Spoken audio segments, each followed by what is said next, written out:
Hello friends, இன்றைக்கி நம்ம பார்க்க போகிற வீடியோ பார்த்தீங்கன்னா ஓப்போ A12. இந்த மாடல் பார்த்தீங்கன்னா ஃபுல்லாக வாட்டர் லாக் ஆகிடுச்சு. இதை எப்படி வாட்டர் லாக்கை எப்படி சர்வீஸ் பண்ணி நம்ம ஆன் பண்ண வைக்கிறது, அதை பற்றி இந்த வீடியோவில் ஃபுல்லாக பார்க்கலாம். ஓகே, சிம் ஸ்லாட் ரிமூவ் பண்ணிடலாம். சிம் ஸ்லாட் ரிமூவ், தென் டோர் ரிமூவ்.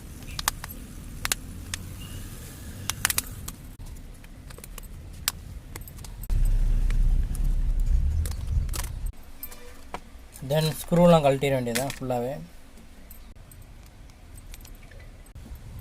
ஸோ ஃபிங்கர் எல்லாத்தையும் ஸ்க்ரூலாம் கழட்டிட வேண்டியதான். ஓகே, பக்கத்தில் வச்சு தென்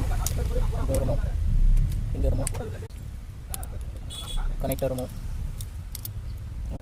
ஸோ போர்டெல்லாம் ரிமூவ் பண்ணிடுங்க, சேஃப்டியாக ரிமூவ் பண்ணுங்கள். ஸோ இப்போ இந்த இதெல்லாம் ரிமூவ் பண்ணிடுங்க, கேமரா இதெல்லாம். இதுதான் க்ளீனிங் டின். லைட்டாக ஊற்றுறோம் ஃபுல்லாகவே. Water lock machine. ஸோ இந்த மிஷினில் உள்ளே போட்டுற வேண்டியதான். ஓகே, இப்போ ஆன் கொடுங்க. ஓகே,